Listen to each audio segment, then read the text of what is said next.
Sa isang playoff game ng Celtics noong 1993, kung saan normal naman ang mga kaganapan sa loob ng court, bigla na lang nag-collapse ang manlalarong ito. Walang pressure, just by himself. Biglang napadapa si Reggie Lewis sa sahig ng home court nila. Marami ang nagulat. Sino ba naman kasi ang hindi? Isang NBA All-Star at his prime na 27 anyos pa lamang biglang lulupaypay ng ganun-ganun na lang sa isang live basketball game. Pero ang mas hindi inasahan ng lahat, ayun na pala ang huling NBA game ng maikling karera niya sa liga. Isa itong mapait at trahedya na bumago sa mukha ng kasaysayan ng Celtics at ng NBA. Kaya tara't pag-usapan natin ang dapat sana'y pipigil sa dominance ng Bulls at ni Michael Jordan. Ito ang kwento ni Reggie Lewis. Ang istorya ni Lewis ay isang classic na kwento ng determinasyon at pagpupursige. Siya yung prime example ng malalarong itinaboy, hinusgahan, pero hindi pa rin sumuko para maabot ang pangarap makatungtong sa NBA. Sa high school pa nga lang kasi nilaglag na siya ng kanilang varsity, kaya napilitan siyang lumipat sa Dunbar High School, kung saan siya nagsettle bilang 6 Manila Reggie Williams at Bugsy Bogues. Pero walang problema sa kanya yon, dahil ang gusto lang niya ay mabigyan ng oportunidad na maglaro ng sport na minahal niya. At swerte na nga rin siya dahil napadpad siya sa kupo ng binansagang greatest high school basketball team of all time hanggang ngayon, winning 50 straight games na walang talo. And being recognized as the best 6 man sa Amerika noon, nakasungkit siya ng scholarship sa Northeastern University sa Boston, na kahit isang maliit at small-time na basketball team ay hindi naging problema para kay Lewis na magpakitang gilas. Sa loob ng 4 na taon sa Northeastern, umiscore siya ng 2,708 points na hanggang ngayon ay all-time record pa rin sa university. He was a standout doon, kaya naman come 1987 NBA Draft, hindi na nagulat ang lahat ng mangyari ito. 22nd pick in the 1987 NBA Draft, select Reggie Lewis Ablotit. Sa wakas, lahat ng pagod at sakripisyo ni Lewis ay nagbunga na dahil nakatungtong na siya sa NBA. Pero hindi naman kagad umarangkada ang karera niya sa Boston. Being a rookie sa isang veteranong koponan with Larry Bird, Kevin McHale at Robert Parrish, hindi naging madaling ipaglaban ang kanyang minuto sa loob ng court.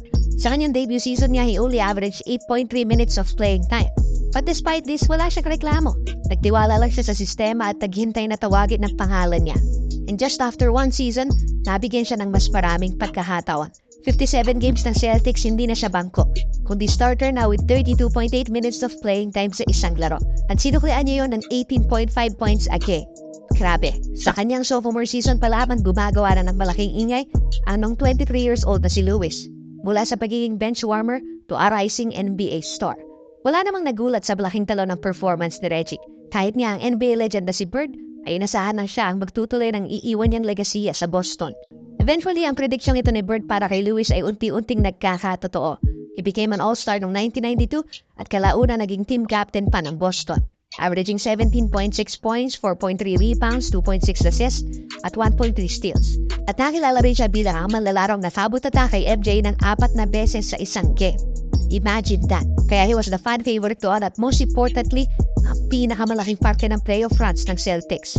Para bigyan lang kayo ng ideya, sa unang season ni Lewis na ginawa siyang starter ng Boston noong 1988 hanggang sa huling season niya noong 1993, hindi kailan manalaglag ang Celtics sa playoffs. Pero matapos niyang iwan ang team dahil sa isang trahedyang pag-uusapan nating mamaya, hindi na kailanman nakaabot ang Boston sa postseason sa loob ng 6 na taon.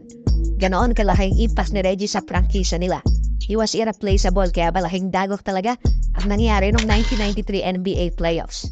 Kaya ano habang naganap doon? Tara pag-usapan natin. During the first game of the first round against Hornets, biglang nag-collapse ang dating masiglang si Lewis. Marami ang nabahala. Kahit mismo si Lewis hindi alam ko ano ang nangyari. Wala naman kasing simptomas o manifestasyon bago siya bumagsak sa sahig.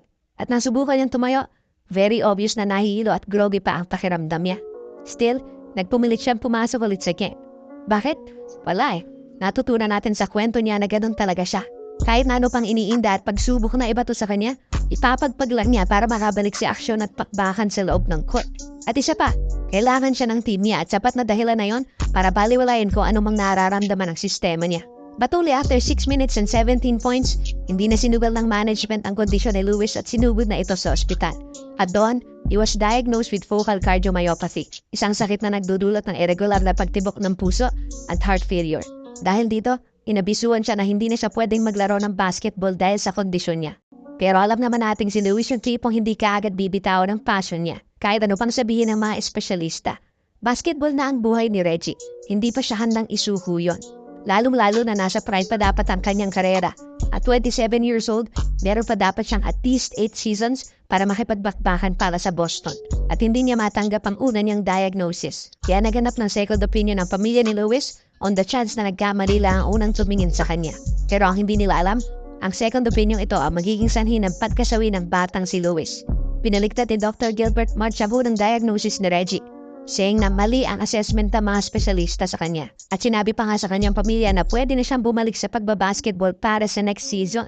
Ayun, yun ang validation na hinihintay ni Lewis. Kaya agad siyang dumiretso sa gym para mag-workout at magpakondisyon para sa next season. And from this point forward, alam nating ang buhay ni Reggie ay parang isang ticking time bomb na lamang, na anytime ay maaaring sumabog at magtapos ng ganun-ganun lang. Kaya come July 27, 1993, habang nagpa-practice ng off-season sa Brandeis University, inatake sa puso si Lewis. Kagad siyang sinugod sa ospital pero just 2 hours after, he was pronounced dead. Ang pagkamatay ni Reggie Lewis ay isang malaking trahedya para sa syudad ng Boston. Ang mamangirang sanang pag-asa ng Celtics sa championship runs at siya ang representasyon ng pinaglalaban ng kanilang koponan. Bilang team captain, nakapatong sa kanya ang sanang maliwanag na kinabukasan ng Boston. Pero sa isang iglap, naglahong parang bula. Still, ang istorya at legasya ni Lewis ay classic na ehemplo na malayo ang nararating ng determinasyon at pagpupursige sa basketball. Kaya para dyan, may rest in peace, Reggie Lewis.